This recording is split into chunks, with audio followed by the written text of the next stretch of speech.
Thank you, Mr. Lydon. Good afternoon, everybody. Happy Sabbath to everyone. Hello to all those that are on the webcast. So glad you can join us. Friday evening in Tokyo, or what was yesterday morning to us, marked the start of the Summer Olympic Games. I'm sure some in this room who are big Olympic fans, some watch for the pageantry of the games, some enjoy the human interest stories, and some get into the rivalry between nations. I, for one, am not a big Olympic follower, and there have been years where I've seen more coverage than others. But I enjoy it when world records are broken, when the culmination of hard work and dedication rises to tackle a once unattainable feat. So as you can imagine, when Michael Phelps was in the middle of shattering Olympic swimming records, I was glued to my TV set. Today I'm not going to speak on the Olympics, but I'm going to speak on what can be argued as the most difficult task between humans. And it's not an Olympic event or sport, but it also takes hard work. On the other end of the spectrum, it involves suppressing pride and rivalry. We won't turn there, but a passage in Proverbs alludes to this difficult task, and this is in Proverbs 18:19, and I'll just read it. A brother offended is harder to win than a strong city, and contentions are like the bars of a castle. Again, that's Proverbs 18:19. So, as you may have guessed, I'm referring to the difficult task of reconciliation with our fellow man. My message today is titled Abigail's Apology. So, any note takers out there, again, that's Abigail's Apology. And we'll take a deep dive in 1 Samuel 25 and see what truly goes into mending a rift between two parties. We'll find that true Christian apologies start with a desire for peace, quick action, and accountability. Beforehand, I must mention that reconciliation and apologies it's really a huge topic. I tried to narrow my focus down to just the specific foundations that lead to a sincere apology. For a more in-depth study, there's plenty of articles on lifehopeandtruth.com. So I definitely, on your own time, if you want to visit there, there's a lot to be read from there. But if you will, today let's turn in our Bibles to 1 Samuel 25. And we'll be starting in verse 4. Now we'll be here most of the time, so you can leave a marker in here. As we're turning, I'll just summarize what leads up to this verse, because we're going to read verse 4. But David and his men are on the run from King Saul, and they've camped out near the land of a wealthy Calebite named Nabal.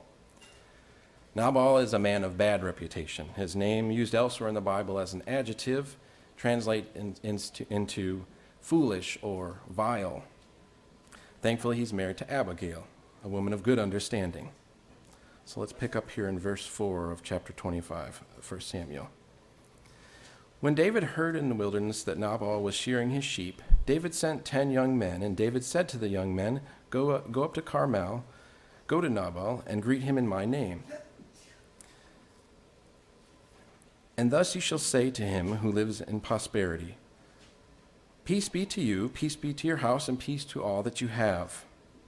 Now I've heard that you have shearers. Your shepherds were with us, and we did not hurt them, nor was there anything missing from them, all the while they were in Carmel.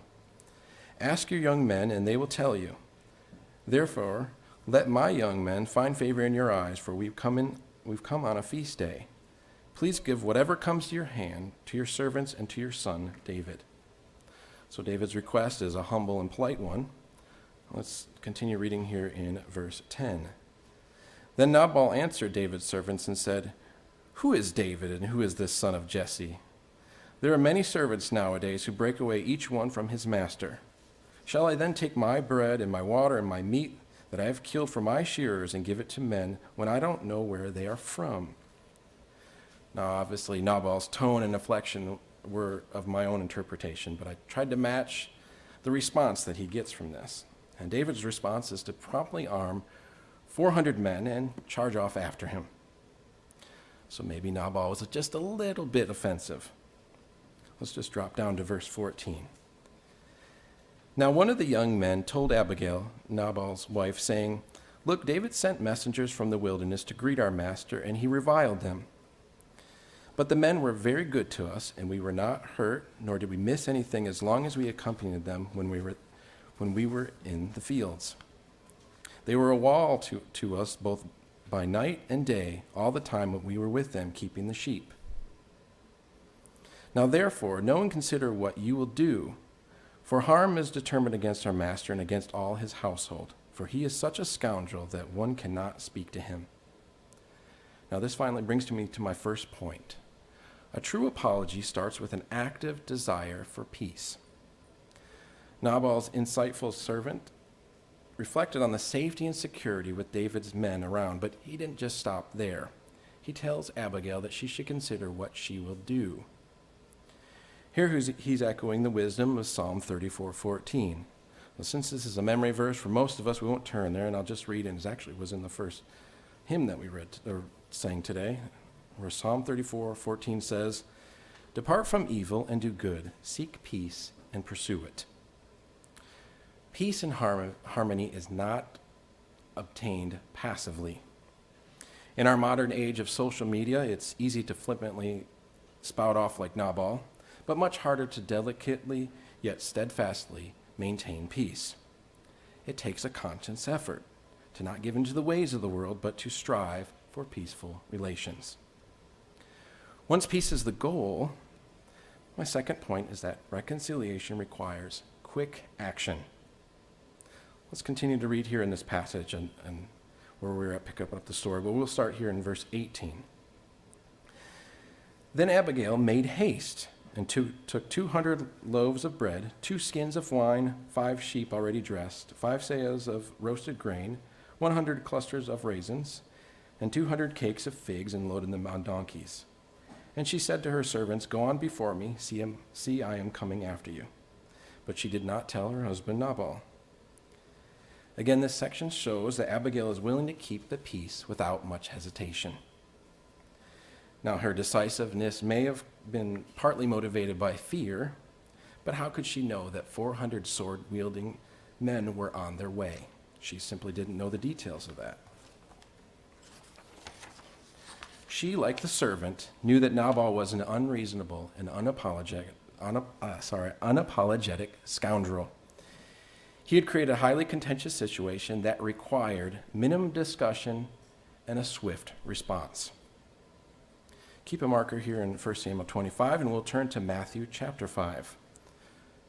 We're going to read Matthew 5, verse 23 is where we're going to start.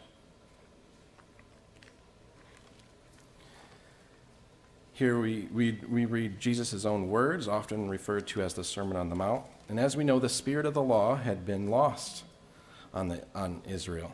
So Jesus needed to teach it again.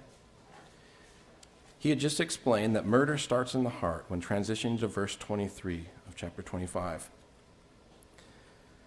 Therefore, if you bring your gift to the altar and there remember that your brother has something against you, leave your gift there before the altar and go your way. First be reconciled to your brother and then come and offer your gift. Agree with your adversary quickly while you're on your way with him, lest your adversary deliver you to the judge hands you over to the officer, and you be thrown into prison. Now those here that have been baptized were given a tremendous aptitude to more readily recognize and address our faults. So when we come to realize that we've been offensive or we've caused offense to someone, we should immediately try to make amends. Otherwise, both 1 Samuel 25 and Matthew 5 remind us that strife can quickly spiral out of control. For God's first fruits, judgment is in this age, and life is simply too short to hold on to hard feelings that will stifle our entrance into God's kingdom. So my final point for reconciliation is that we must hold ourselves accountable. Let's head back to 1 Samuel 25 and finish it up here. I'm going to be here in verse 23 of 1 Samuel 25, where it says, "Now when Abigail saw David, she dismounted quickly from the donkey, fell on her face before David, and bowed to the ground. So she fell at his feet and said, 'This situation is all my husband's fault.'" No, actually, she didn't say that. What does it really say? "On me, my lord, on me let this iniquity be, and please let your maidservant speak in your ears, and hear the words of your maidservant.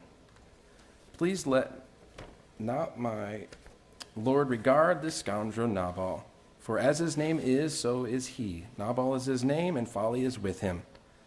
But I, your maidservant, did not see the young men of my lord whom you sent." Now, it's quite fascinating. Abigail had every right to point out who had started this feud, and yet she chose to put the blame squarely on her own shoulders. "Because I missed your messengers, they were forced to speak with my foolish husband," and we know how that typically turns out. But Abigail's ownership of the situation is selfless, but really it goes beyond selfless. She's taking on fault that clearly derived from another source. This can be referred to as extreme ownership. Now, one of my favorite books that delves into this topic extensively is titled Extreme Ownership: How U.S. Navy SEALs Lead and Win. And it's written by Jocko Willink and Leif Babin. The authors are two former SEALs who have branched out to the business world to teach leadership concepts that they learned in battle. Abigail's display of extreme ownership can be summed up in a quote in their best-selling book. Quote, "On any team, in any organization, all responsibility for success and failure rests with the leader. The leader must own everything in his or her world. There is no one else to blame. The leader must acknowledge mistakes and admit failures, take ownership of them, and develop a plan to win." End quote. We, like Abigail, must not blame others, but own everything in our sphere of influence, even if on the surface it may be to our own detriment. This is the only way to shift focus from the present conflict and move towards reconciliation. Now finally, after all the buildup, let's actually read Abigail's apology. It's in the first half of verse 28 of Samuel 25. It's a short one. Basically, she says, "Please forgive the trespass of your maidservant." Now, this is certainly a powerful and sincere apology from a strong woman of faith. And David's definitely recognized this as such, and we know the rest of the story. You can definitely, I would read the rest of this account yourself if you don't remember the story, but it's a happy ending for most. Like an Olympian, we too have a goal that takes training and hard work. We will one day reign as kings and priests in God's kingdom. Until then, we train by building character in this life, where human conflict is inevitable.